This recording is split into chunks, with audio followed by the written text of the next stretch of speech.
In this section of the tutorial, you will learn how to write a chronological resume, as this format is preferred by many employers. We will specifically address each of the following sections of the resume: the header, objective, summary of qualifications, education, experience, and skills sections. When writing a resume, it is important to begin with the header. A header includes your name, address, phone number, email address, and possibly a link to your social media websites. Here is an example. Notice how attention is drawn to the individual's name. The header can be in the center of the page or aligned to the left or right. Some important reminders when writing your header are as follows. This information is the most important on your resume because this is how the employer will contact you to schedule an interview. Make sure the information is placed at the top of your resume, is easy to read, and stands out. You may choose to use all caps, bold, and/or larger font. Be sure to spell check everything. An incomplete phone number or misspelled email address can cost you the interview. All font should be in black. If your email or website defaults to a blue hyperlink, you will need to remove the hyperlink. The phone number you list should have a professional voicemail message. Your email address should also be professional. An email address that includes your first and last name is considered professional. The email address beachlover@yahoo.com is an example of an unprofessional email address. Finally, if you choose to list a link to your website, keep in mind that employers may make hiring decisions based on what they find about you online. Keep your online image clean and professional as well. A well-written resume provides a summary of your skills and background in terms of a specific job or internship objective. To be most effective, your resume should be tailored to emphasize your background as it relates to the job being sought. The objective is a one-line statement indicating the specific job you want or the kind of position you are seeking. Including an objective statement on your resume is optional. However, it will help you write a great resume because it focuses your attention on your goal and gives you a reference point for choosing the most important things to say about yourself. Here are some examples of well-written, specific objective statements. To secure a position as a graphic design intern with Cardiff Graphics.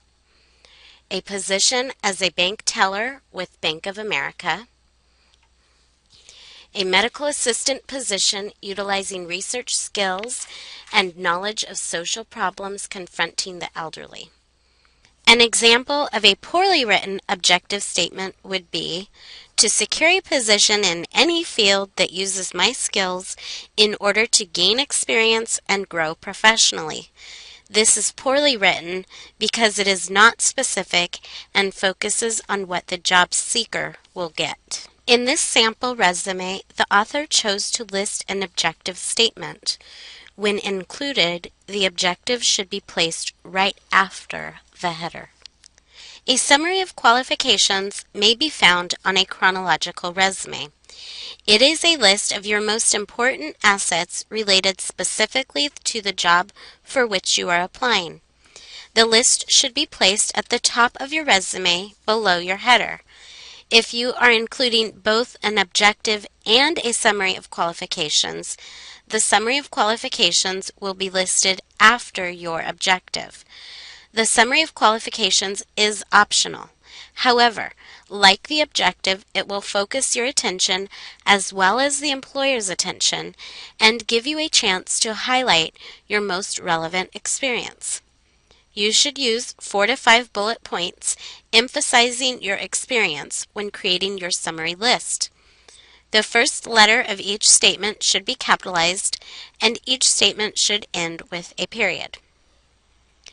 A good summary of qualifications may include the number of years of experience you have in the field, the education, training, or certification you have completed related to the field, your special knowledge related to the job objective, something about your personal work style or attitude toward the job which would look good to an employer, and an accomplishment or recognition related to the job.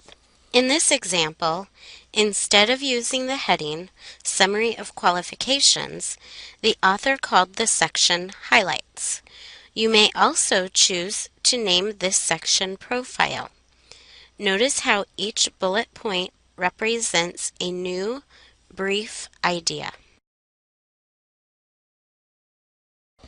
In the Education section of your resume, you will indicate the name of the college or colleges you attend or have attended, the location, both city and state, the degree or certificate you plan to receive or have received, if any, your major, and the dates of attendance. You may choose to list your actual or expected graduation date.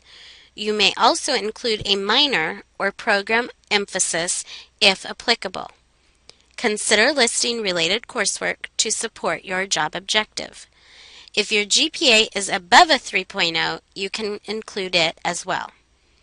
It is appropriate to include academic honors, for example, the Dean's List. However, be selective in those you decide to include.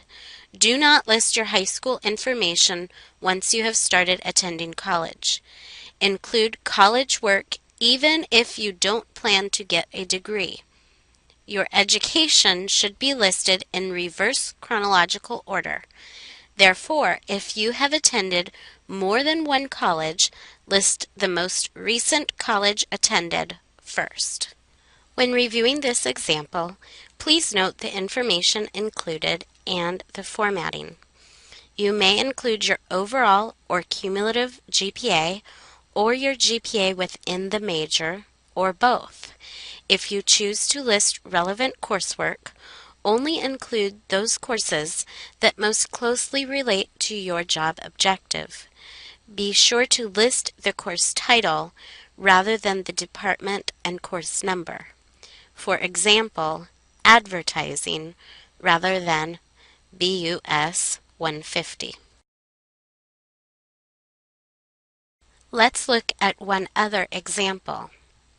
Here, the student is not planning to apply for an associate degree at Palomar before transferring to the four-year university.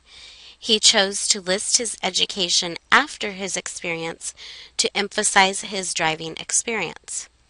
Also notice that the education information is organized in the same manner as his work experience. It is important to maintain consistency.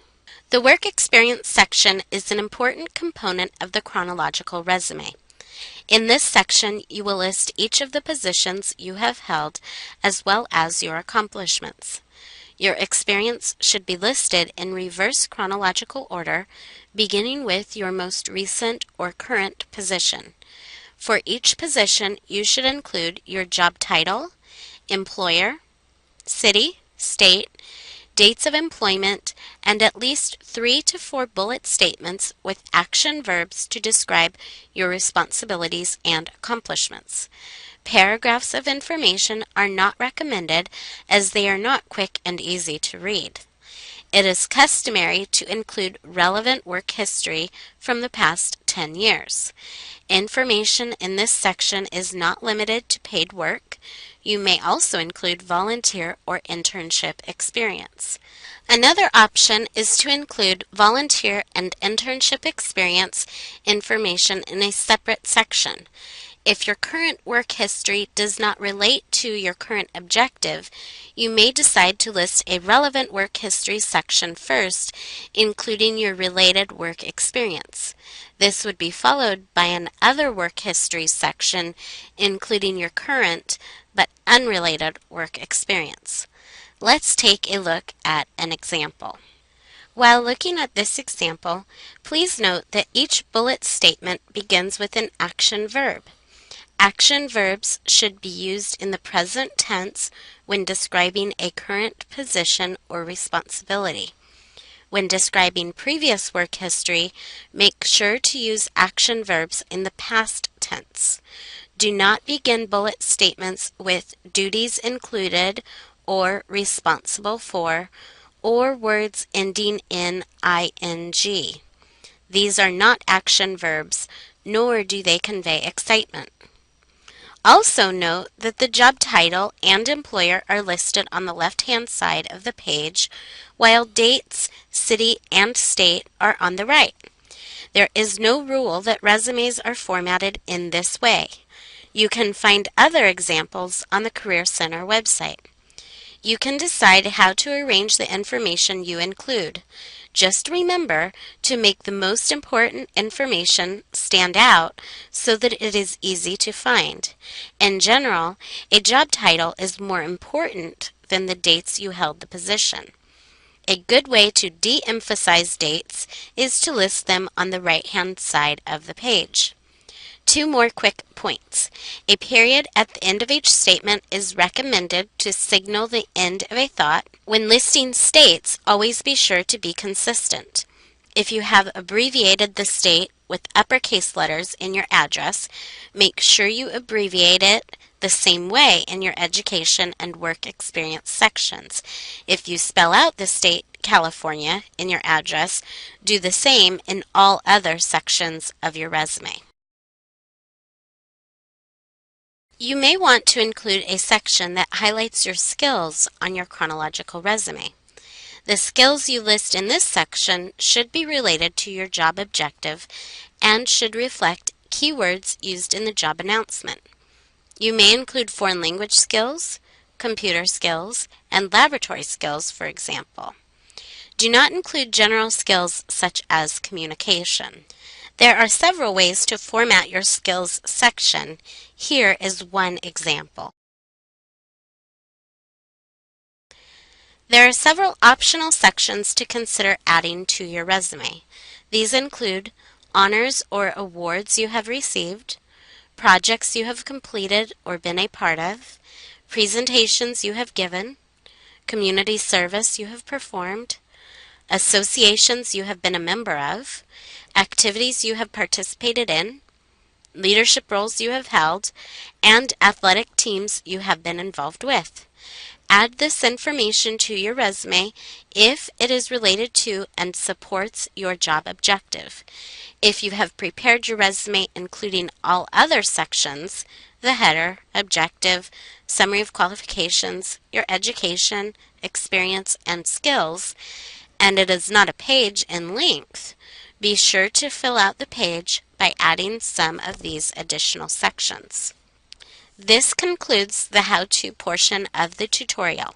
Part 3 reviews how to organize and format your resume and gives you tips and other important reminders to use while preparing your resume. You may continue with Part 3 at this time.